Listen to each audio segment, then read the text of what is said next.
Good morning, my dear students. How are you? I think you all are fine and safe at your home. Today, we will read our chapter 14, The Wise Man of Gotham. Page number 101, 102. बेटा आज हम हमारी class में chapter 14 the wise man of Gautam read करेंगे।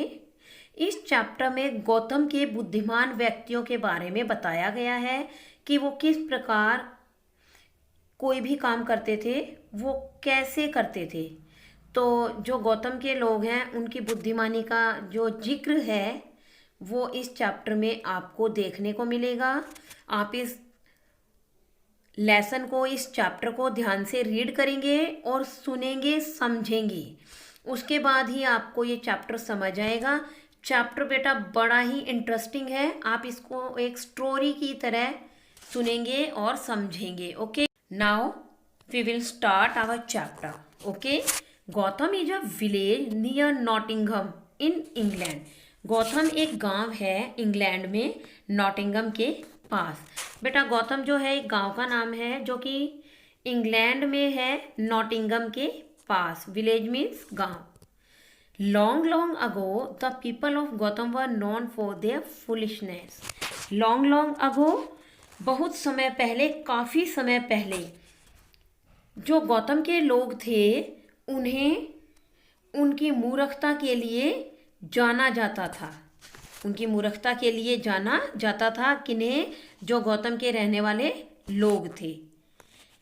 Everything they tried to do, they would do it in the most stupid manner. और उन्होंने जो कुछ किया और करने की कोशिश की वो मूर्खतापूर्ण तरीके से ही करने की कोशिश की, यानी कि बेवकूफ़ तरीके से।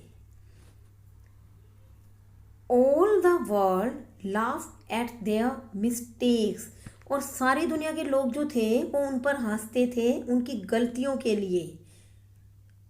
इन fun they called them the wise man of Gotham. और जो लोग थे मजाक में, मस्ती में उन्हें क्या बुलाते थे? The wise man of Gautam. Okay बेटा, गौतम के बुद्धिमान लोग, इस तरीके से वो जो लोग थे वो उन्हें बुलाते थे। मस्ती में, फन में, मजाक में किन्हें बुलाते थे? गौतम के रहने वाले लोगों को। Here is one story about them. यहाँ पर एक स्टोरी है, कहानी है इनके बारे में। John, a man of Gotham, was going to Nottingham market to buy sheep. John जो गौतम का एक आदमी है, गौतम का रहने वाला है, वो नॉटिंगम मार्केट में जा रहा था। नॉटिंगम मार्केट में जा रहा था क्या खरीदने के लिए? शीप खरीदने के लिए, भेड़ खरीदने के लिए जा रहा था। कौन जा रहा था? John. On Nottingham bridge he met Toby, another man of Gotham, his neighbour coming from the market. और जब वह जा रहा था तो उसे रास्ते में कौन मिला? टॉबी। कौन मिला? टॉबी। नॉटिंगम ब्रिज पर उसे टॉबी मिला, यानी कि टॉबी से उसकी मुलाकात हुई। किसकी? जॉन की। ये दूसरा व्यक्ति था, ये दूसरा आदमी था गौतम का। कौन? टॉबी। यानी कि जॉन जो था वो तो था ही गौतम का रहने वाला, साथ में टॉबी भी जो था वो गौतम का ही रहने वाला था। वो भी वहीं का नागरिक था जो कि उसका पड़ोसी था और वो नॉटिंगम मार्केट से आ रहा था। कौन? Toby. They greeted each other, they greeted each other, दोनों ने एक दूसरे को शुभकामनाएं दी, बधाई दी। Where are you going neighbour, तुम कहाँ जा रहे हो पड़ोसी? Asked Toby. किसने पूछा ये? टॉबी ने पूछा। किससे पूछा? जॉन से। To Nottingham market to buy sheep, replied John. John ने जवाब दिया कि मैं नॉटिंघम मार्केट जा रहा हूँ। किस लिए जा रहा है वो? भेड़ खरीदने के लिए, शिप खरीदने के लिए ना। जब जॉन ने कहा कि वह शिप खरीदने के लिए जा रहा है, ठीक है, किसको कहा? टॉबी को। To buy sheep exclaim Toby, tell me which way will you bring them home. To buy sheep, भेड़ खरीदने के लिए जा रहे हो? टॉबी चिल्लाया। टेल मी, मुझे बताओ। Which way will you bring them home, किस रास्ते से तुम उसे ले जाओगे, कि जब उनको तुम लेकर आओगे तो किस रास्ते से लेकर जाओगे। किन्हें? जिन भेड़ों को तुम खरीद रहे हो उन भेड़ों को। टॉबी पूछ रहा है जॉन से कि तुम अपनी भेड़ों को, जिन भेड़ों को खरीदोगे उन्हें किस रास्ते से अपने घर लेकर जाओगे। Well across this bridge answered John. John ने जवाब दिया कि मैं इस ब्रिज से, इस पुल से पार कराकर ले जाऊंगा। किन्हें? भेड़ों को। Now Toby love to find fault with everything. Toby को जो था हर चीज में दोष निकालना, हर चीज में नुक्स निकालना पसंद था। किसे? टॉबी को। He was not please to hear that. और वो बोला कि वह जो था इस बात को सुनकर वह खुश नहीं हुआ। कौन नहीं हुआ? Toby. Oh no, he cried. Oh no, वह चिल्लाया। You shall not bring your sheep back by this bridge. वह चिल्लाकर बोल रहा है। कौन? टॉबी। मतलब चिल्ला रहा है, रो रहा है कि जॉन, तुम इस रास्ते से, इस पुल से भेड़ को नहीं ले जाओगे, यहां से इन भेड़ों को नहीं ले जाओगे जिनको तुम खरीदोगे। Oh yes, shouted John, I shall bring them back this way if I want to. अब जॉन चिल्लाया, अगर मैं चाहूं तो मैं इस रास्ते से सारी भेड़ जो है वो इस ब्रिज के ऊपर से ही ले जाऊंगा। कौन कह रहा है? जॉन कह रहा है। You shall not, cried Toby. Toby चिल्लाया और उसने कहा कि तुम ऐसा नहीं करोगे। कौन कह रहा है? टॉबी कह रहा है। But I shall declared John. But I shall declared John. लेकिन ऐसा मैंने घोषित किया कि मैं ऐसा ही करूंगा। Then the two men of Gotham began to get angry, hitting the ground with their sticks as if the ship were already there. और वे लोग एक दूसरे पर गुस्सा हो रहे थे ना दोनों ही लोग। कौन? जॉन और टॉबी। और क्या हो रहा था? इस तरीके से उन दोनों की लड़ाई जो थी वो बढ़ रही थी और जमीन पर वो डंडे पीट रहे थे, हिट कर रहे थे ग्राउंड पर। किससे? स्टिक से। मानो कि जो भेड़ हैं पहले से ही वहां पर हैं। वो इस तरीके से लड़ाई कर रहे थे कि जैसे भेड़ें वहीं पर हैं, कि भेड़ वहां पर थी तो नहीं, लेकिन वो लड़ उस चीज के लिए इस तरीके से रहे थे कि वो चीज जैसे उनके पास में ही हो, उनके समीप हो। Hold back your sheep there, cried the one. Sheep को पकड़ो। और ऐसा एक ने कहा, वो जो दोनों व्यक्ति थे उन दोनों में से एक ने कहा कि शिप को पकड़ो, इन्हें पकड़ो। कि उनमें से एक व्यक्ति चिल्ला रहा है, चिल्लाया और उसने कहा कि इन्हें पकड़ो। किन्हें? भेड़ों को। ओके बेटा, टर्न योर पेज नंबर 100। बेटा अब हम हमारा पेज नंबर 102 रीड कर रहे हैं। Let them pass, exclaimed the other. Let them pass, इन्हें जाने दो, इन्हें जाने दो। किसने कहा? दूसरे व्यक्ति ने चिल्लाकर कहा। जो दूसरा था उसने चिल्लाकर कहा। and be more careful with your stick, or you may make my fork leap into the river. और तुम अपनी छड़ी के साथ बहुत ही अच्छी तरह से सावधान रहना। और या you may make my flock, flock में से तो होता है बेटा समूह या झुंड, समुदाय। इसका इंग्लिश मीनिंग नीचे दिया हुआ है, a group of animals of a kind, कि एनिमल्स का ग्रुप, झुंड। और लीप, लीप का मीनिंग भी नीचे दिया हुआ है, जंप क्विकली, तेजी से कूदना, छलांग लगाना। कि तुम अपनी छड़ी के साथ, अपने स्टिक के साथ केयरफुल रहना।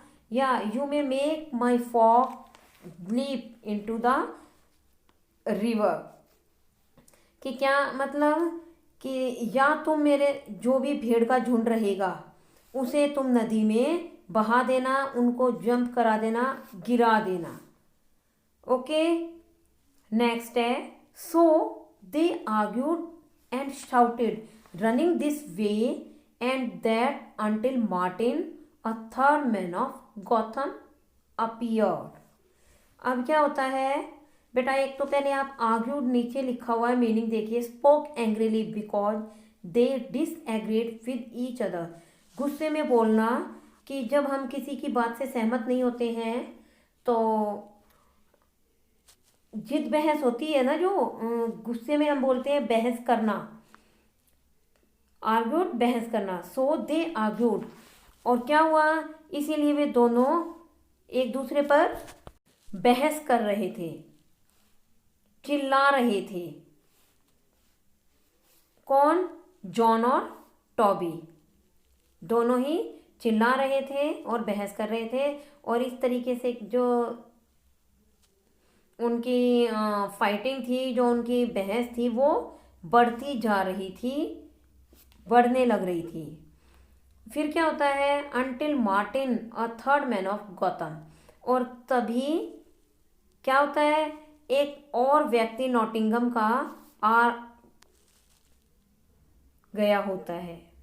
क्या नाम है उसका, मार्टिन। कि वहाँ पर वो जो दोनों लड़ाई कर रहे थे, दोनों की फाइटिंग चल रही थी, बहस हो रही थी, उसी बीच में एक और व्यक्ति वहाँ पर नॉटिंगम का आ जाता है, जिसका नाम क्या है, मार्टिन। वह अपीयर होता है, वहाँ पर दिखाई देता है, अपीयर दिखाई देना। बेटा नीचे लिखा हुआ अपीयर्ड का मीनिंग यहाँ पर आपको दिया हुआ है, अराइव्ड, केम। अराइव्ड मीन्स पहुँचा, केम आया, मीन्स दिखाई दिया या वहाँ पर मौजूद हो जाता है, एकदम से ही अपीयर होता है।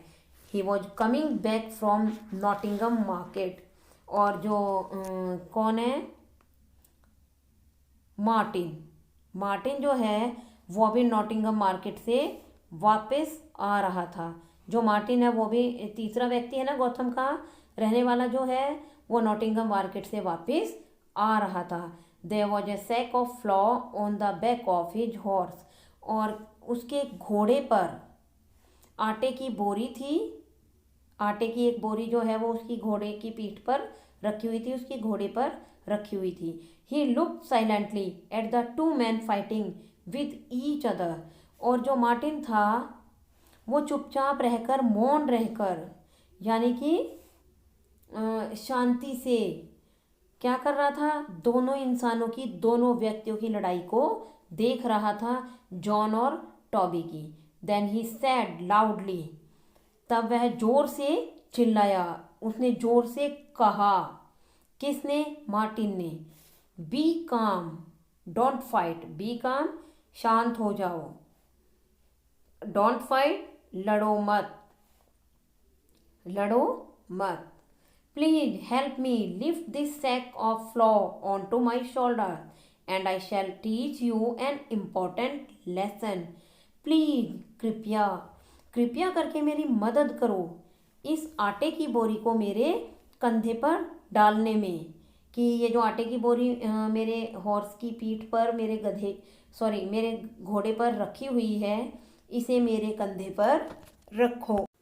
And I shall teach you an important lesson, और मैं तुम्हें एक बहुत ही महत्वपूर्ण, बहुत ही अच्छा एक पाठ, एक सबक सिखाऊंगा। मार्टिन ने टॉबी और जॉन को कहा कि तुम इस बोरी को अगर मेरी पीठ पर रख दे, मेरे कंधे पर रख देते हो, उसके बाद मैं तुम्हें इसकी मदद से एक महत्वपूर्ण पाठ सिखाऊंगा।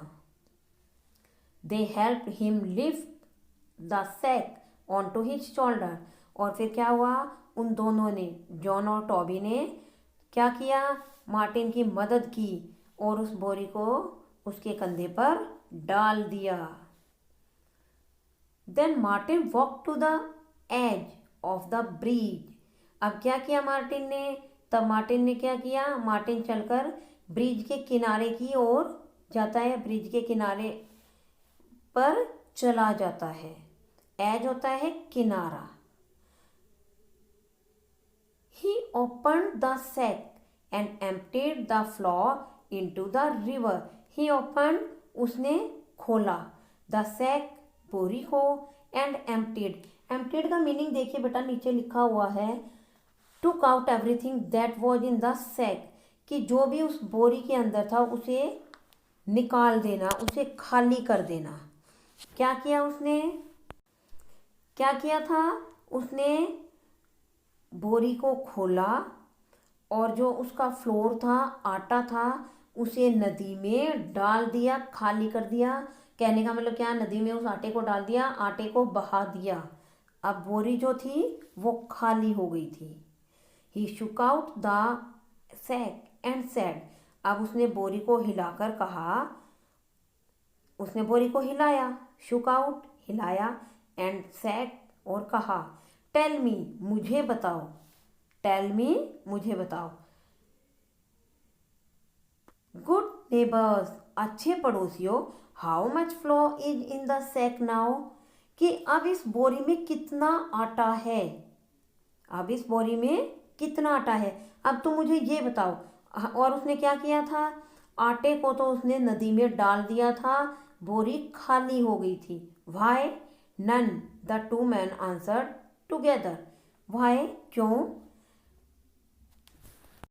नहीं, क्यों नहीं।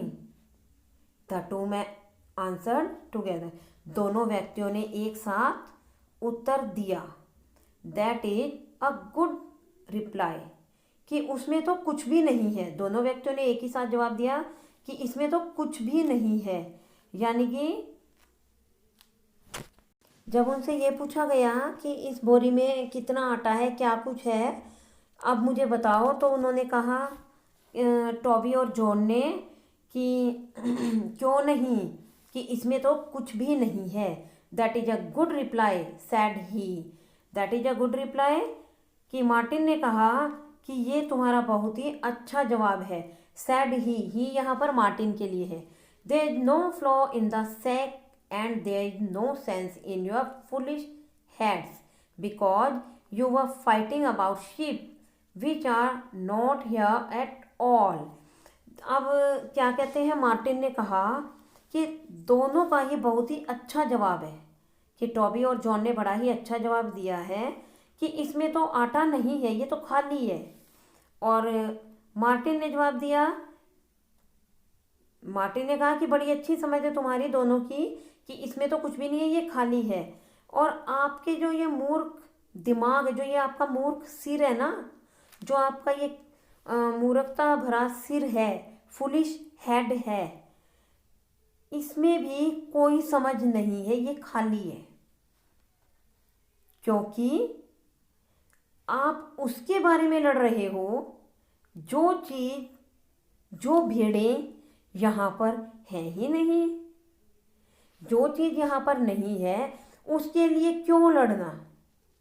ये मार्टिन ने उन दोनों को समझाया कि जैसे इस आटे की बोरी में अब आटा नहीं है, सारा आटा नदी में बहा दिया गया है, वैसे ही जो ये तुम्हारा हेड है ये फुलिश है, इसमें कुछ भी नहीं है। और तुम दोनों उस बात के लिए लड़ रहे हो जो चीज़ यहाँ पर है ही नहीं। Who do you think was the wisest of these three men of Gotham? कि आपको क्या लगता है कि इन तीनों में से सबसे बुद्धिमान व्यक्ति कौन था। कि जॉन, टॉबी और मार्टिन 3 व्यक्ति हैं आपकी स्टोरी में। आपने ये बताना है, आप खुद की समझ से बताइए कि इन तीनों में जो सबसे बुद्धिमान व्यक्ति था, तो बेटा इन तीनों में जो सबसे बुद्धिमान व्यक्ति था वो मार्टिन था। कौन था? मार्टिन था। ओके बेटा, आपको चैप्टर समझ आया होगा, आपको स्टोरी अच्छी भी लगी होगी और आपने इंटरेस्ट लेकर इसको समझा भी होगा। ओके बेटा, अब आप अपने चैप्टर को अच्छे से रीड करेंगे और उसे समझेंगे, क्योंकि बेटा एक्सरसाइज, क्वेश्चन आंसर आप तभी अच्छे से एक्सप्लेन कर सकते हो, उनको समझ सकते हो जब आपको चैप्टर समझ आया होगा। ओके बेटा, thank you and have a nice day.